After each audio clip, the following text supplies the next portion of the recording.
அதை வழக்காக தொடுத்தோம். சேலத்தில் ஒரு அதிகாரி போட்ட வழக்கில் நம்முடைய வழக்கறிஞர் ஆஸ்மாதா வேற ஒரு வழக்கு போகிற சென்னை உயர்நீதிமன்றத்தில் வழக்கு நடந்து கொண்டிருக்கிறது. நம்முடைய அஜய் கோஷ் அவர்கள் நீதிமன்றத்தில் ஆஜராகிறாரு. மணிக்குமார் சொல்றாரு, அஜய் கோஷ் நீங்க இது சம்பந்தமா என்ன சொல்றீங்க கேட்டார். அஜய் கோஷ் சொன்னாரு, இவர் ஆனர், இவர் ஒருத்தர் வழக்கு போட்டிருக்காரு. இவருடைய வழக்குக்கு நீங்க உத்தரவு வட்டி கொடுக்கணும்னு போட்டீங்கன்னா இது வரைக்கும் ஓய்வு பெற்ற கிட்டத்தட்ட 75,000 பேரும் நீதிமன்றத்துக்கு வருவாங்க. அப்ப அவருக்கு போடுற ஒரு உத்தரவு என்பது மாநிலம் முழுவதும் இருக்கிற ஓய்வு பெற்ற தொழிலாளிகளுக்கான காலதாமதமாக வழங்கப்பட்ட ஓய்வு கால பலன்களுக்கு நீங்கள் வட்டி கொடுக்க வேண்டும். முழுமையாக பணத்தை என்றைக்கு போக்குவரத்து கழகங்கள் அவருடைய வங்கி கணக்கில் வர வைக்கிறதோ அன்றைக்கு வரைக்கும் வட்டி கொடுப்பதற்கான உத்தரவை நீங்கள் போட வேண்டும் என்று சொன்னார். போட்டார், உத்தரவு போட்டார். வட்டி யார் வாங்கினா? வழக்கப்படுத்த ஊர்ல நிர்வாகம் கொடுக்கலாம். நான் போராட வேண்டியதில்லை. நாம போராடிட்டு இருக்கிறோம், வழக்கு நடத்துறோம். பல பேர் வீட்டில் வழக்குப்படுத்து. நான் எதுக்கு போக வேண்டாம், அதெல்லாம் கவர்மெண்ட் கொடுக்குறோன்னு நினைச்சவனெல்லாம் லட்சக்கணக்கான ரூபா வட்டி வாங்கலாம். அதுவே யார் அதிகமாக வாங்கினான்னா அதிகாரி தான் அதிகமான வட்டி வாங்கணும். நமக்கெல்லாம் சம்பளம் கம்மி தானே. அதுலேயும் இன்னொன்று விடுப்பு சம்பளத்துக்கான வட்டி. அதுக்கு என்ன நிர்வாகம் அதிகாரிகள் என்ன வியாக்கியானம்? அது யார் வழிகாட்டுறது? யார்? அதிகாரி தான். அவன் போர்டுல தான் முடிவு பண்றான். போர்டு யாரு? எல்லா கழகங்களுடைய நிர்வாக இயக்குநர்கள் தான் போர்டு. அந்த போர்டுல என்ன முடிவு பண்றான்? விடுப்பு சம்பளத்துக்கு வட்டி கொடுக்க வேண்டியதில்லை, அது ஓய்வு கால பணப்பலன்களில் வராது, ஆகவே கொடுக்க வேண்டியதில்லை முடிவு எடுக்கிறார். அடுத்த வாய்தாவில் நம்முடைய வழக்கறிஞர் சுட்டி காட்டுகிறார், நீங்க போட்ட உத்தரவையே அவங்க மீறாங்க, விடுப்பு சம்பளத்துக்கு வட்டி இல்லைங்கிறாங்க. சரி, வட்டி இல்லை, அவர் ஓய்வு பெற்ற அன்றைக்கே அவருடைய விடுப்பு சம்பளத்தை கொடுத்துருக்கீங்கல்ல. 2012 என்றைக்கு அவர் லீவ் சரண்டர் கொடுத்தாரோ அன்னையிலிருந்து இன்னைக்கு வரைக்கும் பணம் கொடுக்காம இருக்கிறீங்க. அந்த தேதிய அடிப்படை சம்பளத்தைக்கு மட்டும் கணக்கு போடுறீங்க. ஆனா அந்த தேதி கொடுக்காம, டிசைட் ஆகிற போது கொடுக்காம, நீதிமன்றம் கொடுத்ததுக்கு பின்னாடி அதுக்கு வட்டி கொடுக்குறது நியாயமில்லை அப்படின்னு சொன்ன போது லீவு காசுக்கு வட்டி கொடுத்தார். 2 லட்சத்திலிருந்து 3 லட்சம் வரைக்கும் வட்டி லீவு காசுக்காக வாங்கியது யாருன்னா அதிகாரி தான் வாங்கினான். அவன் தான் தடை போடுறான். அதிகாரி தான் லீவு காசுக்கு வட்டி இல்லை, அது ரிட்டைர்மெண்ட் பெனிஃபிட்ல வராது என்று போர்டுல மீட்டிங்ல முடிவு பண்றான், உத்தரவு போடுறான். ஆனால் அதிகமான வட்டி 2 லட்சம் 3 லட்சம் வாங்க யாரான நிர்வாகிகள் தான் யாரு போராடினா? இன்னைக்கெல்லாம் கேட்டா என்ன சொல்லுவாங்க? இது இந்த தொழிலாளிக்காக தெரியுமா? இப்படிப்பட்ட ஒரு நடவடிக்கை எடுத்தது யார், தடுத்தது யார், என்ன பலனை அனுபவிக்கிறது யார் என்று நம்முடைய தொழிலாளிகள் தெளிவாக தெரிந்து வைத்திருக்கிறார்களா? அவர்கள் தான் போட்டார்கள், தடை போட்டார்கள், எதிர்த்து போராடினோம், வழக்கு நடத்தோம், விட்டு கொடுத்தோம், வட்டி வாங்கிட்டார். 4வது சாதனை பிஆர்டிஎஃப், போஸ்ட் ரிட்டைர்மெண்ட் பெனிஃபிட் ஸ்கீம் 92 உருவாக்கப்பட்டது. அன்னைக்கு தொழிற்சங்கெல்லாம் போக்குவரத்து தொழிலாளிக்கு ஓய்வூதியமே இல்லாத 3வது சலுகையாக ஒரு ஓய்வூதியம் வேணும், ஒரு பணப்பலன் வேணும்னு சொன்னாங்க, உருவாக்குனாங்க. 92 உருவாக்குனாங்க. அரசாங்கம் முடியாதுனாங்க. 3-4 தொழிற்சங்கங்கள் போக்குவரத்து அன்றைக்கு தொழிற்சங்கங்கள் 4 தொழிற்சங்கங்கள் அந்த பேச்சுவார்த்தையில இருந்து வெளிநடை பண்ணிட்டாங்க. இதை ஏற்றுக்கொள்ளவில்லை என்று சொன்னால் நாங்கள் ஏற்றுக்கொள்ள மாட்டோம், பேச்சுவார்த்தையில கலந்துக்க மாட்டோம்னு சொன்னாங்க. அந்த தைரியம் இப்ப எங்க போச்சுன்னு தெரியல. அமைச்சர் சொல்றாரு, பேச்சுவார்த்தையில ஓய்வூதியனுடைய டிஎஸ்பி பேச முடியாது. அமைச்சர் சொல்றாரு, போக்குவரத்து செயலாளர் சொல்றாரு, வெளியே வந்துட்டாங்க. வெளியே வந்து பேட்டியிலும் சொல்றாங்க, ஆமா அது எங்களுக்கு தெரியாது, ரிட்டையர்ட் தொழிலாளிகளுடைய பணப்பலன்கள் சம்பந்தமா டிஏ சம்பந்தமா ஒப்பந்தத்தில் பேச முடியாது அப்படின்னு இவங்களுமே ஓப்பனாக ஸ்டேட்மெண்ட் கொடுக்குறாங்க. 98 நம்முடைய ஓய்வூதியம் எதில் உருவாக்கப்பட்டது? ஒப்பந்தத்தில் உருவாக்கப்பட்டது. ஒப்பந்தத்தின் மூலம் தான் ஓய்வூதியம் உருவாக்கப்பட்டது. அந்த ஒப்பந்தத்தின் மூலம் உருவாக்கப்பட்ட ஓய்வூதியத்தில் பொறுப்பாட்சியத்தில் ஓய்வூதியத்தை நடைமுறைப்படுத்துவதற்கு பணமில்லை என்று சொன்னால் 2013, 16, 19 இப்போ ஏற்பட்ட 2022 ஒப்பந்தம் வரைக்கும் ஒப்பந்தத்தில் எழுதப்பட்டிருக்கிறது. போக்குவரத்து தொழிலாளியினுடைய ஓய்வூதியம் கொடுப்பதற்கு ட்ரஸ்ட்ல பற்றாக்குறை இருந்தால், நம்பகத்தில் பற்றாக்குறை இருந்தால் அரசும் போக்குவரத்து கழகங்களும் நிதி உதவி செய்து ஓய்வூதியத்தை நடத்த வேண்டும் என்ற ஒரு புல்லட் ப்ரூஃபை கடந்த காலத்தில் 2013 ஒப்பந்தத்திலிருந்து உருவாக்கப்பட்டிருக்காரு. அதெல்லாம் மறந்துட்டாங்களா பேச்சுவார்த்தையில? ஏன் பேச்சுவார்த்தையில் கேட்க முடியாதா? 13, 16, 19, 22 அத்தனை ஒப்பந்தத்திலையும் கையெழுத்து போட்டுருக்கீங்களா? டிரான்ஸ்போர்ட் செக்ரட்டரி, பைனான்ஸ் செக்ரட்டரி, தொழிலாளர்கள் ஆணையாளர், அமைச்சர் முன்னாடி கையெழுத்து போட்டுக்கிறீங்களே, அது ஒப்பந்தத்தில் இருக்கிறத. அப்ப ஏன் பேச முடியாதுன்னு சொல்றீங்க? கேட்கலாம்ல, ஏன் கேட்கல? ஆனா வெளியில வந்து வாய்களையே பேசுகிறார்கள், நம்மை வந்து புழுதி வாரி தூட்டுகிறார்கள். ஏன் கேட்கல, ஏன் பேசல கேட்கறது தப்பா? தவறு எங்கே இருக்கிறது திருத்திக் கொள்ள வேண்டும் என்று சுட்டிக்காட்டுவது தவறா? ஒப்பந்தத்தின் மூலம் ஒன்றைக்கு உருவாக்கப்பட்டது. ஒப்பந்தத்தின் மூலமாக உருவாக்கப்பட்டதனால்தான் இன்றைக்கு அந்த ஓய்வூதிய கவசம் நம் மீது நாம் போட்டிருக்கிறதுனால்தான் அந்த துப்பாக்கி குண்டு நம்ம மேல பாயாம இருக்கு. இல்லைன்னா ஓய்வூதியத்தை என்றைக்கும் நாம் இழந்திருப்போம். அந்த அடிப்படையில தான் பிஆர்பிஎஃப் உருவாக்கப்பட்டது. 5 வருஷம் 300, 10 வருஷம் வரைக்கும் 450, 15 வருஷம் 600, 15 வருஷம் 750, 20 வருஷத்துக்கு மேல 1000, 1200 என்ற ஒப்பந்தத்தில் உருவாக்கப்பட்டது. அன்றைக்கு தொழிலாளி இடத்துல மாசம் 50 ரூபாய், ஒரே தவணையில் நிர்வாகம் ஒரு தொழிலாளிக்கு 1000. அந்த ட்ரெஸ் உருவாக்கப்பட்டது. ஒரு ஒப்பந்தத்தில் என்ன எழுதினாங்க? ஒவ்வொரு 5 ஆண்டுக்கு ஒரு முறையும் இந்த பிஆர்பிஎஃப் சம்பந்தமாக தொழிற்சங்கங்களும் அரசும் நிர்வாகமும் அமர்ந்து பேசி பணம் எக்ஸ்ட்ரா கொடுக்கணுமா, பெனிஃபிட் எக்ஸ்ட்ரா கொடுக்கணுமா, 5 ஆண்டுகளுக்கு ஒரு முறை கூடி பேசணும் என்ற அந்த ஒப்பந்தத்தில் எழுதப்பட்டது. 2016 வரைக்கும் எந்த கூட்டம் நடக்கல. அதற்கான எந்த நடவடிக்கையும் அரசும் எடுக்கவில்லை, போக்குவரத்து கழகங்களும் எடுக்கவில்லை. அதற்கான கோரிக்கையும் தொழிற்சங்கங்களும் அது ரெவியூ பண்ணவே இல்லை. அப்ப என்ன நடக்கும்? பார்த்தா 2010, 12 பார்த்தா பணம் இல்லை. ஆக என்ன சொல்றான்? ஆயுட்காலம் முழுவதும் அந்த திட்டத்தை அமலாக்க வேண்டும் என்ற ஒப்பந்தத்தில் இருந்ததை நிர்வாக இயக்குனர் போர்டில் முடிவு பண்றான். தன்னிச்சையாக போர்டில் முடிவு பண்றான். ஒப்பந்தத்தின் மூலம் உருவாக்கப்பட்ட அந்த சலுகையை போர்டு கூறி நிர்வாக இயக்குநர்கள் முடிவு செய்தார்கள். இது 15 ஆண்டு திட்டம். உத்தரவு போறாங்க, ஏற்றிட்டா. அதை ஏற்று நாம் வழக்கு போட்டோம். அதை ஏற்று நாம் அன்றைக்கு 1992 ஒப்பந்தத்தில் ஏற்பட்ட அந்த பிஆர்பிஎஃப் திட்டத்தை நிறுத்தியதன் காரணமாக WP 23-299 என்ற வழக்கை 2009 போட்டோம். ஏன்னா 92ல உருவாக்கி 2007 நிறுத்திட்டான். 18 வருஷம் முடிஞ்சு நிறுத்திட்டான். பேச்சுவார்த்தை நடத்தி பார்த்தோம், நடைமுறைக்கு வரல. ஆகவே 2009 நாம் வழக்கு தொடுத்தோம்.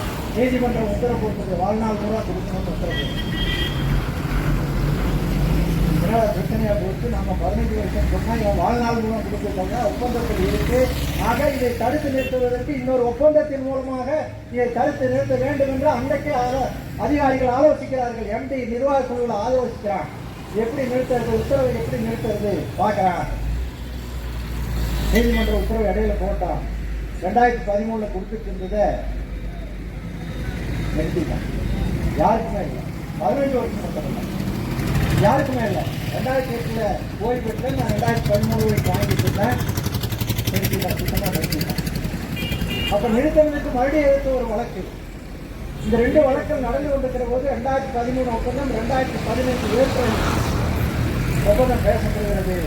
அந்த ஒப்பந்தத்தில் பேசுகிறது அரசாங்கத்தினுடைய நிர்வாக இயக்கனுடைய கோரிக்கை, இந்த திட்டத்தை தொடர்ந்து நடத்த முடியாது. ஆகவே இதோடு இதை நிறுத்திடுவோம், நடத்த முடியாது என்று ஒத்த காலில் நிற்கிறான் அதிகாரி. யாரே இன்னைக்கு நான் டிஏ வாங்கி கொடுப்பேன்னு சொல்ற அதிகாரிகள் அன்றைக்கு ஒத்த காலில் இந்த திட்டத்தை நடத்த முடியாது என்று சொல்லி அதற்கான நடவடிக்கைகளை ஆணித்தரமாக திணிக்கிறார்கள். தொழிற்சங்கங்கள் ஏற்றுக்கொள்ள முடியாது. திட்டத்தை மேம்படுத்தணும், என்ன பண்ணணும், தொழிலாளிக்கு 300 ரூபாய் பிடிக்கணும் என்பது அதிகாரிகளுடைய கோரிக்கை.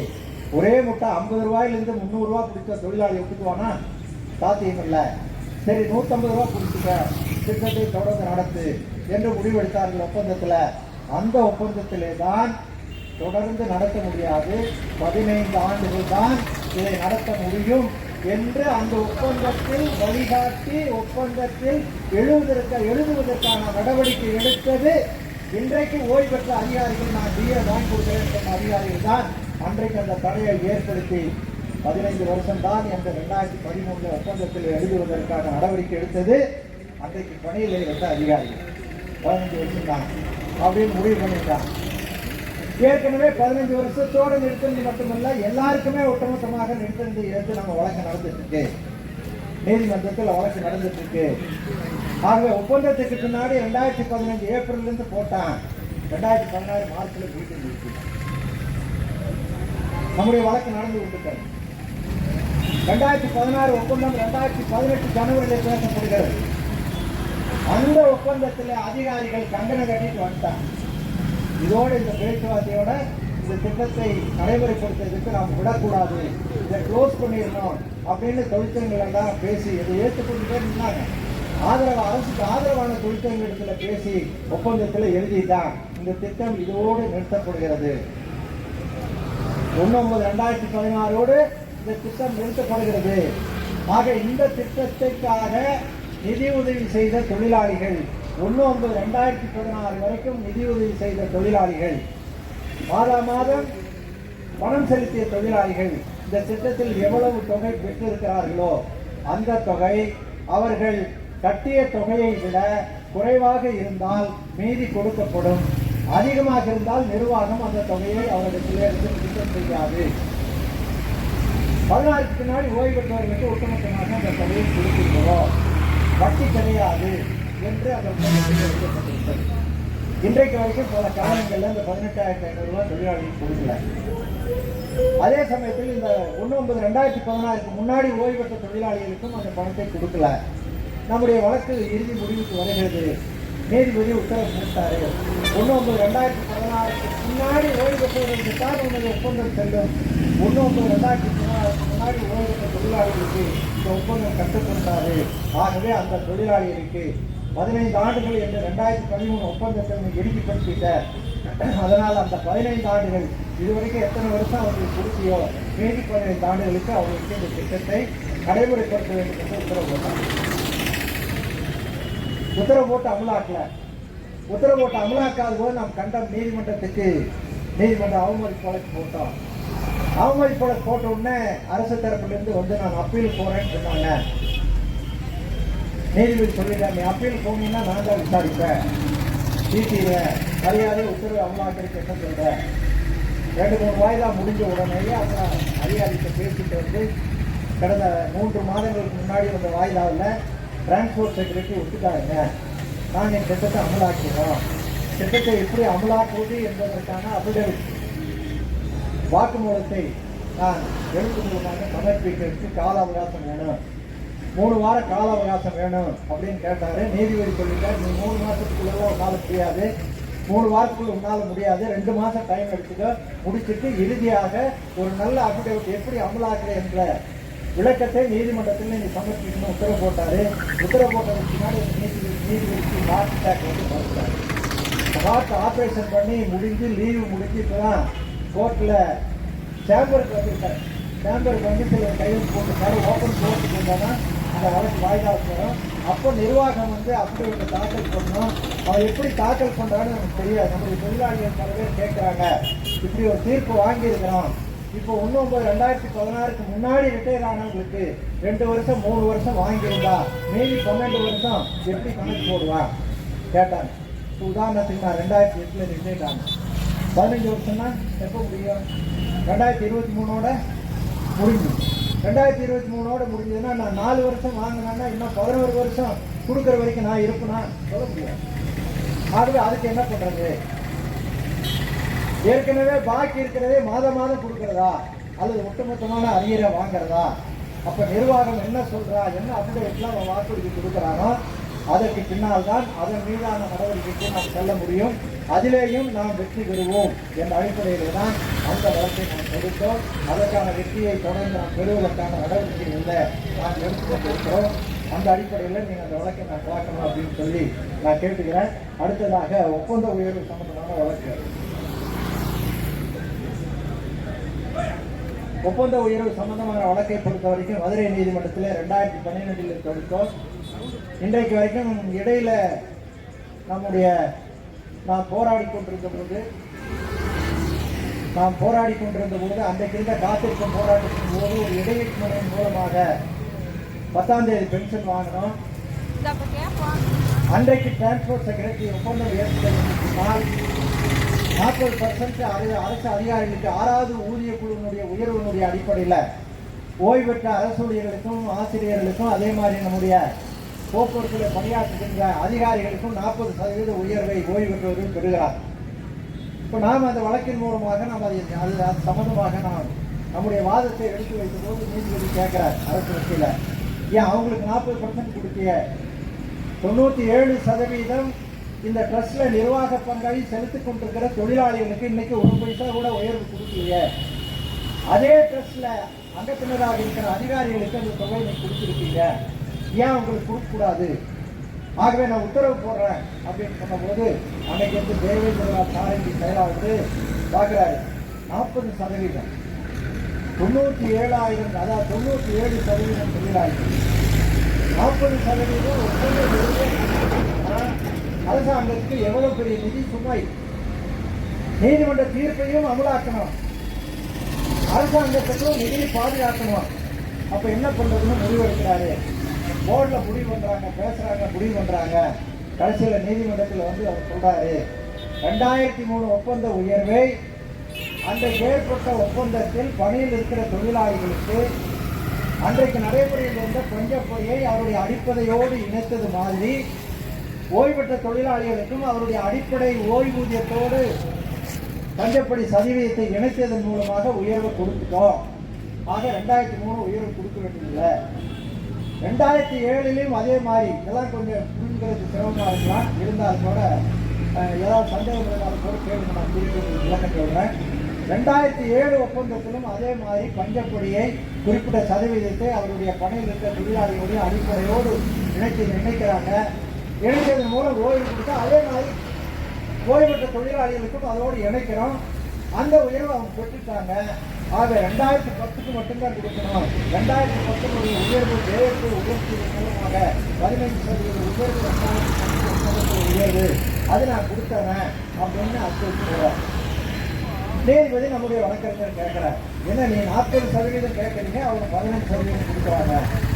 அப்போ நம்ம வழக்கறிஞரை வந்து நம்ம கேட்டாரு. நம்ம சொன்னோம், இல்லை 2003 பேசிக்கோடு நீ பஞ்சப்படி இணைச்ச, ஆனா அந்த உயர்வு 9% கொடுத்தியா? கொடுக்கல. அதே மாதிரி 2007 12% உயர்வு நீ பேசிக்கோடு அன்னைக்கு இருந்த டிஏவை இணைச்ச, அந்த 12% உயர்வு அந்த தொழிலாளிக்கு வழங்கப்பட்டதா? வழங்கப்படவில்லை. ஆகவே 40% உயர்வு நான் வழங்கணும் என்று நம்முடைய வழக்கறிஞர் வாதிடுகிறார். அரசு வழக்கறிஞர் ஏற்றுக்கொள்ளல. நீதிபதி கடைசியாக என்ன முடிவுக்கு வர்றாருன்னா, இது ஒரு இடைக்கால உத்தரவு, 15% கொடுக்குறாங்க. 19/2010க்கு முன்னாடி ஓய்வு பெற்ற தொழிலாளிகளுக்கு 31/8/2010 வரை பணியாற்றிய தொழிலாளிகளுக்கு அவருடைய ஓய்வூதியத்தில் 15% உயர்த்தி கொடுப்பதற்கு இப்போ செக்ஷன் போட்டுருக்காங்க. இடைக்கால உத்தரவு போடுறேன், வழக்கு தொடர்ந்து நடக்கட்டும், முடிவு என்ன வருதோ அது 2 பேரும் ஏற்றுங்க அப்படின்னு உத்தரவு போட்டாரு. 15% உயர்வு என்பது 2016க்கு பின்னாடி நம்முடைய தொழிலாளிகளுக்கு அதே மாதம் மே மாதம் நினைக்கிறேன் 15% உயர்வு 19/2010க்கு முன்னாடி ஓய்வு பெற்ற அத்தனை தொழிலாளிகளுக்கும் அவருடைய ஓய்வூதியத்தின் அடிப்படையில் 15% பெருக்கி உயர்வு கொடுத்தாங்க. ஆனால் 2010 உயர்வை 2016 மேல கொடுக்கிற போது எத்தனை வருஷத்தினுடைய அரியரை சாப்பிட்டாங்க. யாரு அதிகாரி தானே? அந்த அதிகாரி தானே இன்னைக்கு வந்து நான் வந்து உனக்கு டிஏ வாங்கி கொடுக்கணும்னு சொல்றேன். சோழியின் குடும்பம் சும்மா ஆடாது.